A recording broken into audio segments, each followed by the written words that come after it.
नमस्कार दोस्तों, सुधा हिंदी साहित्य एकेडमी में आपका बहुत बहुत स्वागत है।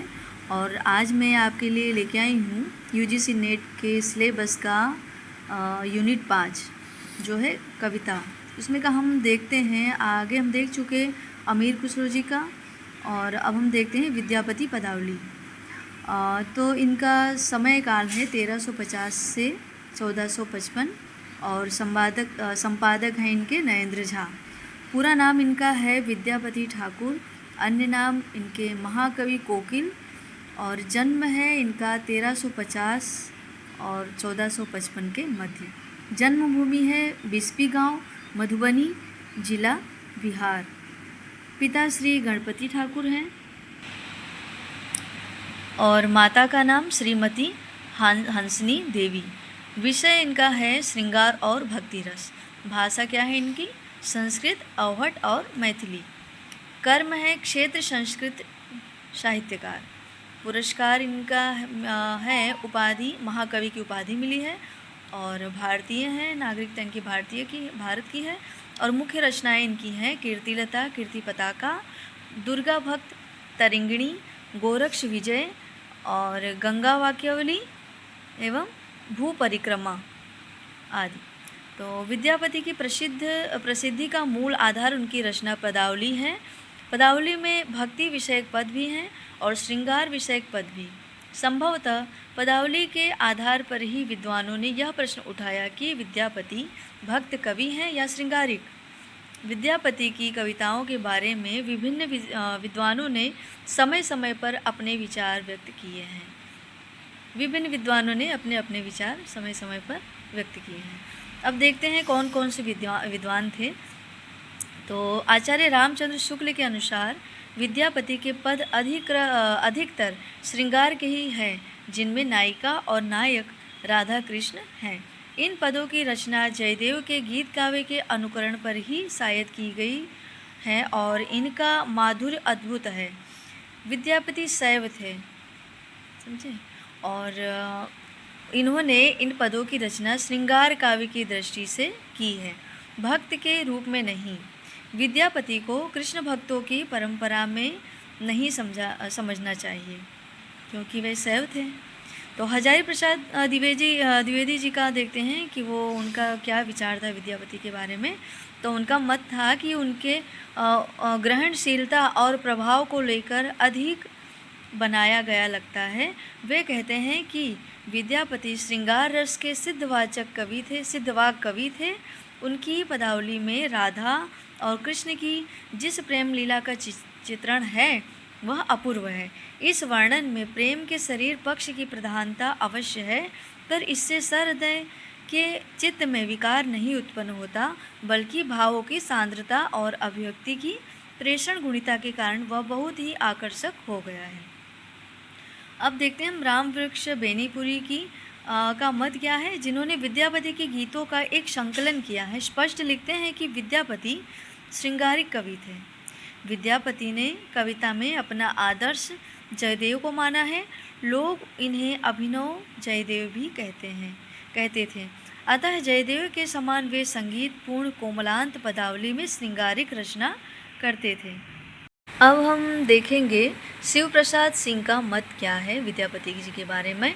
तो विद्यापति वस्तुतः संक्रमण काल के प्रतिनिधि कवि हैं। वे दरबारी होते हुए भी जन कवि हैं, श्रृंगारिक होते हुए भी वे भक्त हैं, शैव या शाक्त या वैष्णव होते हुए भी वे धर्मनिरपेक्ष हैं, संस्कारी ब्राह्मण वंश में उत्पन्न हुए थे और विवेक संत्रस्त या मर्यादावादी नहीं है। इस प्रकार विद्यापति का व्यक्तित्व अत्यंत गुंफित और उलझा हुआ है। यह नाना प्रकार के फूलों की वनस्थली है, एक फूल को गमला नहीं। विद्यापति का व्यक्तित्व मिथिला की उस पृथ्वी की उपज है जिसमें उद्यान की यौवन पूर्ण गंध और आमों के बौर की महक है।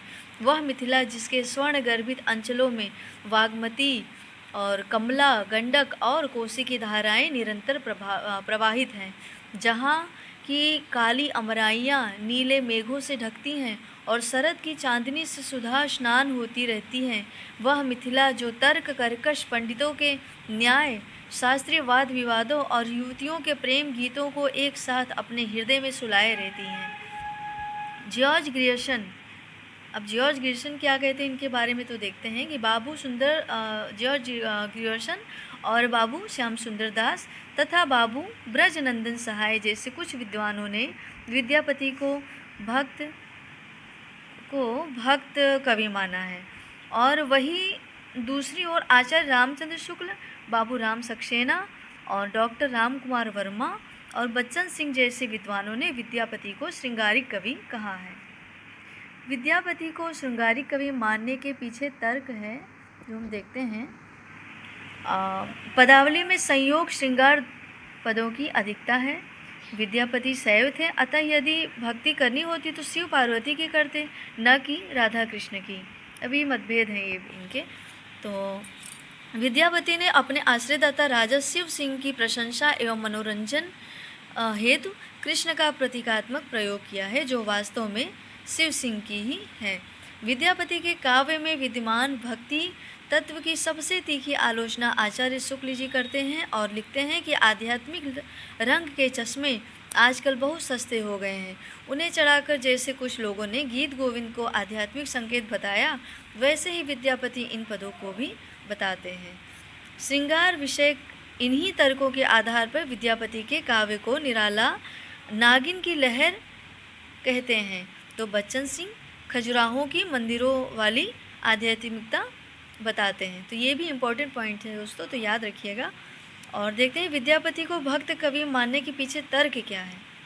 तो विद्यापति के पीछे विद्यापति के जो पद हैं श्रृंगारिक या अश्लील होते तो मंदिरों में क्यों गाए जाते? इनको सुनकर चैतन्य महाप्रभु जैसे भक्त मूर्छित क्यों होते? इतने प्रभावित हो गए कि वो मूर्छित हो गए चैतन्य महाप्रभु, ऐसा कहा जाता है। परवर्ती काल में कृष्णदास गोविंददास जैसे कवियों ने विद्यापति को भक्त कवि के रूप में ही महत्व दिया है। यदि राजधा कृष्ण के श्रृंगार का विस्तृत वर्णन कर सूरदास भक्त कवि हो सकते हैं तो विद्यापति क्यों नहीं हो सकते? अब देखते हैं हम कि विद्यापति ने शिव स्तुति, गंगा स्तुति, काली वंदना, कृष्ण प्रार्थना जैसे भक्तिपरक पदों की रचना की थी। और विद्यापति को भक्त मानते हुए जॉर्ज ग्रियर्सन ने लिखा है, राधा जीवात्मा का प्रतीक है और कृष्ण परमात्मा के। जीवात्मा परमात्मा से मिलने के लिए जीवात्मा जो है परमात्मा से मिलने के लिए निरंतर प्रयत्नशील है।